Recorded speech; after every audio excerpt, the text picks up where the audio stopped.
नमस्कार, स्वागत है आप सभी का उत्तराखंड न्यूज में। मैं हूं आपके साथ कुमार कुणाल धीरज। उत्तराखंड सरकार ने प्रधानमंत्री नरेंद्र मोदी के फिट इंडिया संकल्प को साकार करने की दिशा में कार्य शुरू कर दिया है। सीएम धामी ने प्रधानमंत्री नरेंद्र मोदी के फिट इंडिया संकल्प को साकार करने के लिए उच्चाधिकारियों के साथ एक बैठक की। यह बैठक सीएम आवास में हुई। बैठक में सीएम ने उच्चाधिकारियों को कार्य योजना तैयार करने के निर्देश दिए।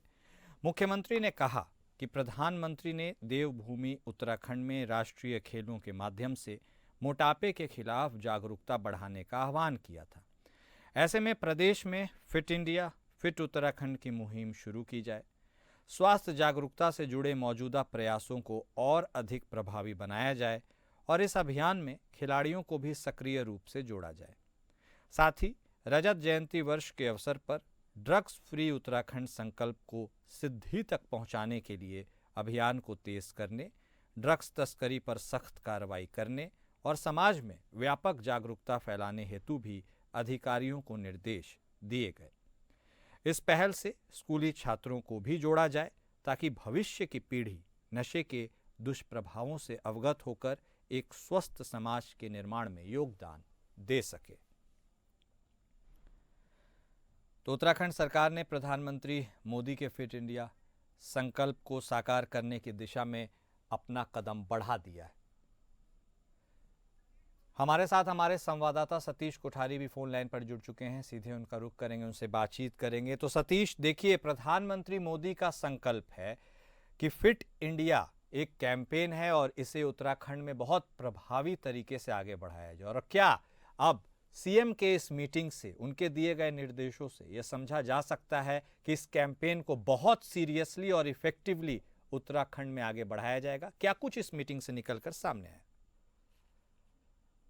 प्रधानमंत्री मोदी ने कहा, आह्वान किया था कि जो प्रदेश की जो जनता हो या राज्य की जनता, जो भी जिस राज्य की भी जनता हो, उसको उनको फिट कैसे रखा जाए और उनको ड्रग्स फ्री कैसे किया जाए, उनको नशा से मुक्ति किस तरीके से दी जाए।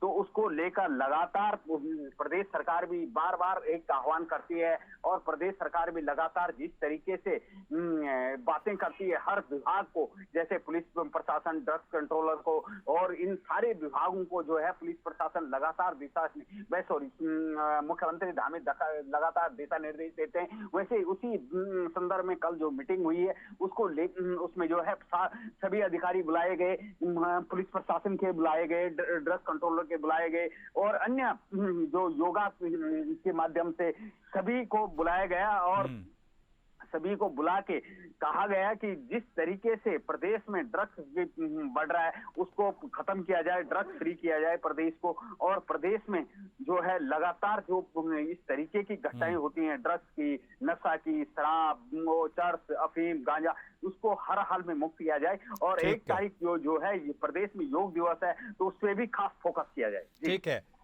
सतीश, आप हमारे साथ बने रहिएगा, आगे भी हम आपसे जुड़ेंगे। फिलहाल इस जानकारी के लिए आपका बेहद शुक्रिया। कैबिनेट मंत्री प्रेमचंद अग्रवाल के पहाड़ियों पर दिए गए बयान को लेकर अब एक घमासान सा छिड़ गया है। सदन के अंदर उन्होंने यह बयान दिया था और हरीश धामी के सदन के बाहर मैदानी लोगों के खिलाफ की गई टिप्पणी का पूरे प्रदेश में जमकर विरोध हो रहा है।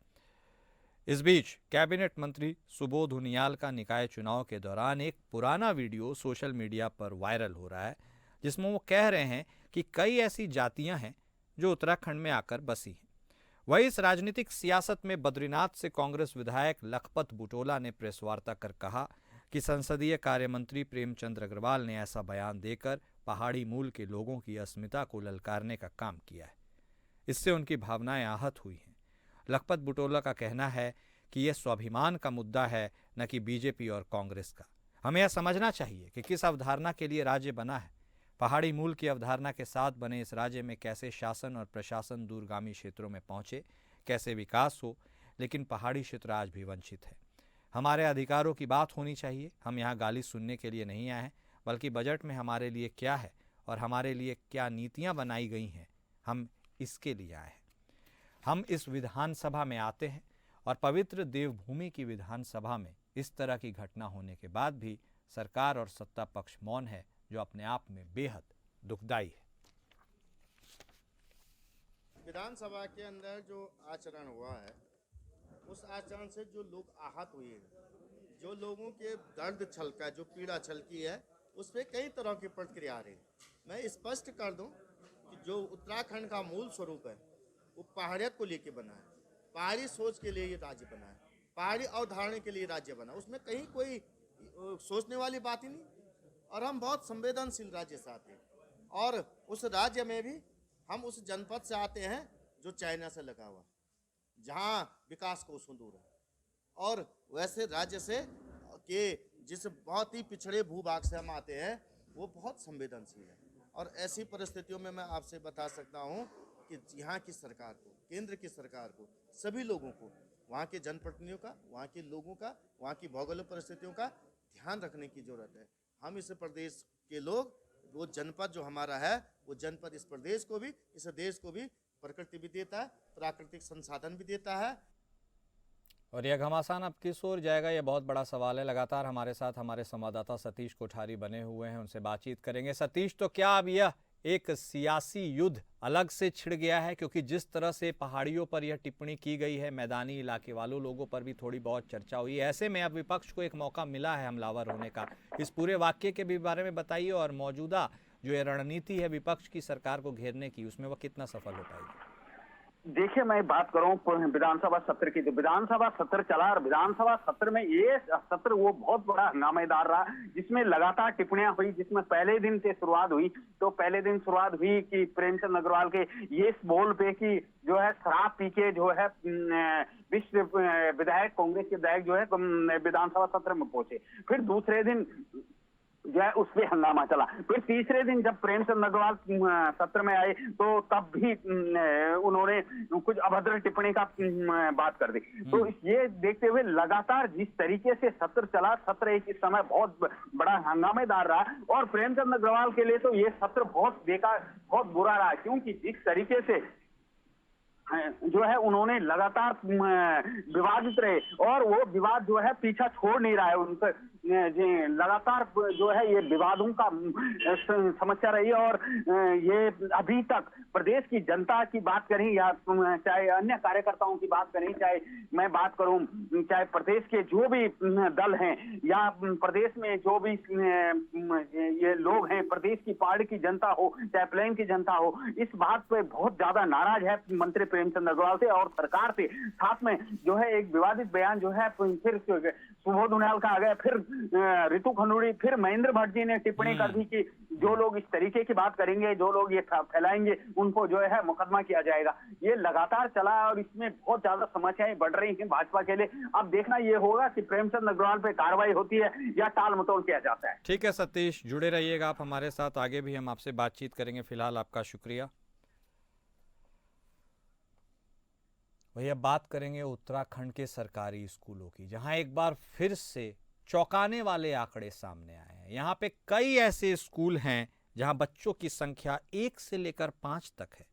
राज्य में 130 स्कूल ऐसे हैं जिसमें सिर्फ एक छात्र है, वहीं 267 स्कूल में 2 ही छात्र पढ़ रहे हैं। तो 324 स्कूलों में छात्रों की संख्या 3 है, 361 स्कूलों में 4 छात्र ही पढ़ाई कर रहे हैं, और 423 स्कूलों में 5 छात्र ही पढ़ रहे हैं।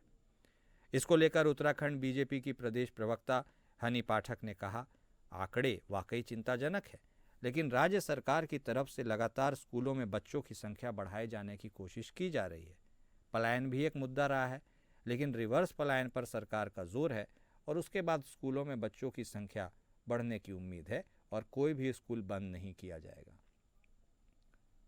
ये आंकड़े वाकई में चिंताजनक है, लेकिन ऐसा नहीं है कि हमारी सरकार इस पर कोई भी कार्य नहीं कर रही है। बच्चों को और ज़्यादा शिक्षा की तरफ अग्रसर कराने के लिए संस्कृत विद्यालयों में 1 से 12 तक की बालिकाओं को छात्रवृत्ति योजना के तहत भी नवाजने की बात करी है हमारे मुख्यमंत्री श्री पुष्कर सिंह धामी जी ने, और बच्चों को छात्रवृत्ति योजनाएं भी दे रही हैं। सभी स्कूलों में मिड डे मील से लेकर हर सुविधाएं प्रदान की जा रही हैं। ड्रेसेस फ्री में दिए जा रहे हैं बच्चों को, आर्थिक तौर पर जो कमज़ोर हैं। सरकारी स्कूलों स्कूलों में भी ये सुविधाएं दी जा रही हैं। तो बच्चों को लाने के लिए पूरा प्रयास हमारी तरफ से किया जा रहा है। और जहाँ तक इन आंकड़ों की बात है तो देखिए इसमें कहीं ना कहीं पलायन भी जिम्मेदार है। तो पलायन को रोकने के लिए जो हमारी सरकार लगातार प्रयासरत है, जो इन्होंने इन्वेस्टर समिट यहाँ पर लगाया जिसके तहत यहाँ पर 2 से 3 जिलों में इंडस्ट्री अपना सेटअप भी करने वाली है, तो ये रिवर्स पलायन को लेकर जो कार्य हमारे यशस्वी मुख्यमंत्री श्री पुष्कर सिंह धामी जी कर रहे हैं, इसका परिणाम और सुखद परिणाम निकलकर सामने आएगा। और हमारे साथ हमारे संवाददाता सतीश कोठारी लगातार बने हुए हैं। सतीश, देखिए ये बेहद चिंताजनक है, क्योंकि एक तरफ तो बात होती है पढ़ेगा इंडिया तो बढ़ेगा इंडिया, और दूसरी तरफ उत्तराखंड से ऐसे चौंकाने वाले आंकड़े निकलकर सामने आए हैं जो लोगों को सोचने पर मजबूर कर दे रहे हैं कि स्कूल में बच्चे आ ही नहीं रहे हैं। ये पूरा वाकया है क्या और इसके क्या प्रभाव होने वाले हैं?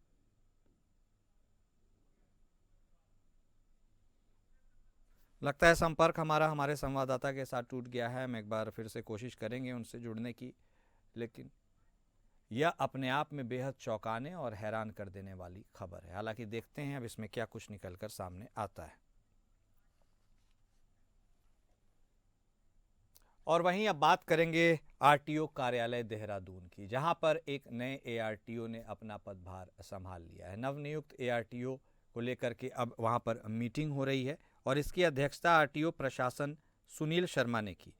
इस दौरान आरटीओ ने उनका प्रेजेंटेशन लिया और आरटीओ के नियमों से अवगत भी कराया, जिसको लेकर आरटीओ ने कहा कि नए एआरटीओ परिवहन विभाग में आए थे, जिनकी 15 दिन की फील्ड ट्रेनिंग हुई।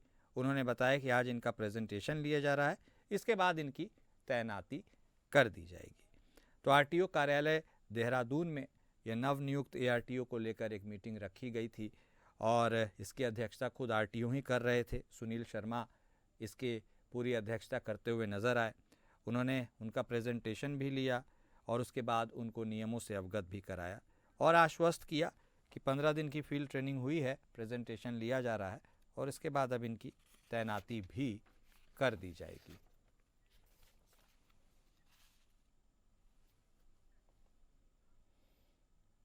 देहरादून के जिला शिक्षा पदाधिकारी प्रारंभिक शिक्षा प्रेम लाल भारती अपनी तैनाती के बाद से प्राथमिक शिक्षा में सुधार के लिए लगातार प्रयासरत हैं। शहरी क्षेत्र के सरकारी और निजी स्कूलों में शिक्षा के सुधार के लिए कई योजनाएं लागू की गई हैं। निजी स्कूलों में आरटीई का सख्ती से पालन कराया जाएगा। जिले के सभी स्कूलों में मूलभूत सुविधाएं विकसित की जा रही हैं। इसके लिए जिलाधिकारी देहरादून के माध्यम से सभी स्कूलों में फर्नीचर की समुचित व्यवस्था की जा रही है। सभी स्कूलों में पुराने ब्लैक बोर्ड को हटाकर उनकी जगह व्हाइट बोर्ड का प्रयोग किया जाएगा। बिजली और शौचालय, स्वच्छ पेयजल की भी समुचित व्यवस्था की जा रही है। विद्यालयों में बच्चों को पौष्टिक भोजन मुहैया कराया जा रहा है। प्रत्येक स्कूल में डिजिटल स्क्रीन अनिवार्य किया जा रहा है। वर्चुअल क्लास के हिसाब से भी कक्षाओं को तैयार किया जा रहा है। बच्चों के सर्वांगीण विकास के लिए शिक्षा के साथ खेलकूद की गतिविधियों को भी बढ़ावा देने पर उनका फोकस है। सबसे पहले तो मैं ये चाह रहा हूँ कि हमारे सभी विद्यालयों में मानक जो आरटी मानक हैं उसके अनुसार शिक्षकों की तैनाती सुनिश्चित की जाए। तो पहली प्राथमिकता ये है। फिर दूसरा, हमारी जो है अच्छी गुणवत्ता युक्त शिक्षा हमारे बच्चों को दी जाए, सारे शिक्षकों को। तो उसके लिए हम प्रत्येक ब्लॉक में शिक्षकों की बैठक आयोजित कर रहे हैं और उन्हें जो राष्ट्रीय शिक्षा नीति 2020 के अनुसार जो जो दिशा निर्देश मिले हैं उसको स्कूल लेवल पर कैसे इम्प्लीमेंट करना है उसके लिए इंश्योर कराया जा रहा है। हर स्कूल में निपुण भारत का सपना जो बनाया हमने, हर विद्यालय में इसको इंश्योर करें कि हर बच्चा हमारा निपुण बने, और पूरी कार्य योजना हमने इसकी बना दी है सर। और नेक्स्ट सेशन में मुझे लग रहा है कि हमारे जनपद के अधिकांश स्कूल निपुण बन जाएंगे सर। और इसी के साथ अभी वक्त हो चला है एक छोटे से ब्रेक का। कहीं मत जाइए, फौरन लौटते हैं।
और आप सभी का ब्रेक के बाद एक बार फिर से स्वागत है। लोआली झील में डूबने और 2 युवकों के श्रीनगर स्थित अलकनंदा नदी में डूबने की घटनाओं का जिलाधिकारी ने संज्ञान लिया है। जिलाधिकारी डॉक्टर आशीष चौहान ने सिंचाई विभाग के अधिकारियों को लोआली झील और श्रीनगर के उस संवेदनशील स्थलों पर तत्काल चेतावनी बोर्ड लगाने के निर्देश दिए हैं। उन्होंने कहा कि श्रीनगर में विगत वर्षों से भी नदी के किनारे सेल्फी लेते हुए युवकों की नदी में डूबने की घटनाएं सामने आती रही हैं, जिसको देखते हुए पुलिस विभाग को संबंधित स्थानों पर गश्ती बढ़ाने और नगर आयुक्त श्रीनगर को सीसीटीवी कैमरे लगाने के निर्देश दिए गए हैं। इसके अलावा उन्होंने सिंचाई और शिक्षा विभाग के अधिकारियों को लोआली झील के आसपास के स्कूलों के छात्रों को झील में डूबने संबंधित खतरों के बारे में जागरूक करने का निर्देश दिया गया है।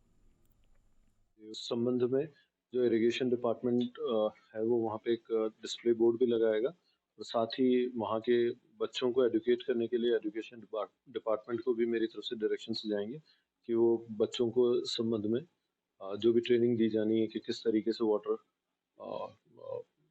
बॉडीज़ को ट्रीट किया जाना है या उनमें प्रिकॉशंस रखे जाने, तो उस पर बच्चों को भी सेंसिटाइज या एडुकेट किया जाएगा। पेट्रोलिंग जो पुलिस होगी उसकी पेट्रोलिंग को बढ़ा दिया जाएगा और वहाँ पे सीसीटीवी कैमरास भी इंस्टॉल करने के लिए नगर निगम को डायरेक्शंस दी। खबर चमोली जिले से है, जहां लगातार बर्फबारी और बारिश का दौर जारी है। ऐसे में लोगों की परेशानियां भी बढ़ गई हैं। जिले के ऊंचाई वालों क्षेत्र जैसे बद्रीनाथ धाम, हेमकुंड साहिब, फूलों की घाटी, रुद्रनाथ, औली, नीति घाटी सहित ऊंचाई वाले स्थान में जमकर बर्फबारी हो रही है, जबकि निचले स्थान में बारिश होने से कड़ाके की ठंड हो रही है। जिलाधिकारी ने संबंधित विभागों को अलर्ट मोड पर अनेक निर्देश दिए हैं ताकि अधिक बर्फबारी होने पर और उसके चलते सड़क मार्गों को सुचारू रूप से व्यवस्थित किया जा सके।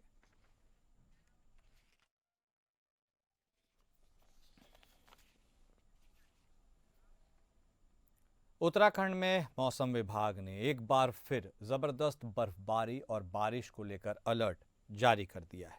मौसम केंद्र देहरादून के निदेशक डॉक्टर विक्रम सिंह ने कहा कि उत्तराखंड में आने वाले समय में कुछ जिलों में भारी बारिश और बर्फबारी हो सकती है। पहाड़ी जिलों में भारी बारिश 2 दिनों में हो सकती है। वहीं जिला देहरादून में भी कहीं कहीं भारी बारिश हो सकती है। उसके साथ जो पहाड़ी ज़िले हैं जैसे चमोली, उत्तरकाशी, रुद्रप्रयाग, बागेश्वर, अल्मोड़ा, ऐसे जिलों में 3200 मीटर से ऊपर वाले क्षेत्रों में भारी बर्फबारी इन 2 दिनों में देखने को मिलेगी।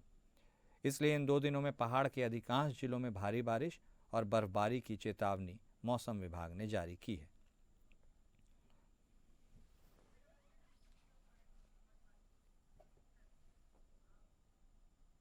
उत्तराखंड के कई जिलों में बर्फबारी का अलर्ट जारी कर दिया गया है। ऐसे में टिहरी जनपद में भी और उसके तमाम हिस्सों में पिछले 24 घंटों से अधिक वक्त से भारी बारिश और बर्फबारी हो रही है।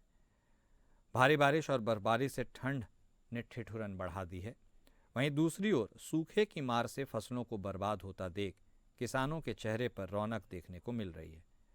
आपको बताते चले कि टिहरी जनपद में जोरदार बारिश और ऊंचे क्षेत्रों में बर्फबारी देखने को मिल रही है।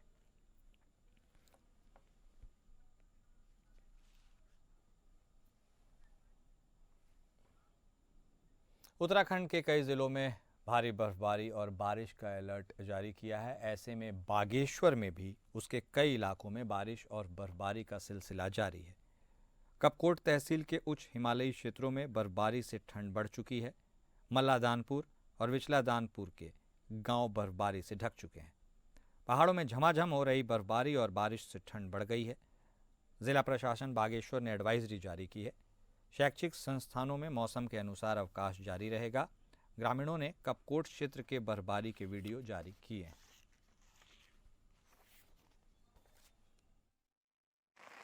आज हमारे यहाँ काफ़ी बर्फबारी, ये सफ़ेद चादर उड़े हुए पहाड़, आज काफ़ी लंबे समय से हमारे यहाँ बर्फबारी हुई। इसे हमारे किसानों को, बागवानों को और हमारे हर व्यक्ति के स्वास्थ्य के लिए, जल जंगल जीवन के लिए काफ़ी लाभदायक आज एक सुहाना मौसम आज ये हमारे यहाँ 2022 के बाद आज पहली बर्फ़बारी हुई है। 23 और 24 में भी बर्फ़बारी नहीं हुई। इस सबके लिए ये वरदान साबित हो रहा है। और उत्तराखंड न्यूज़ में अभी के लिए बस इतना ही। नमस्कार।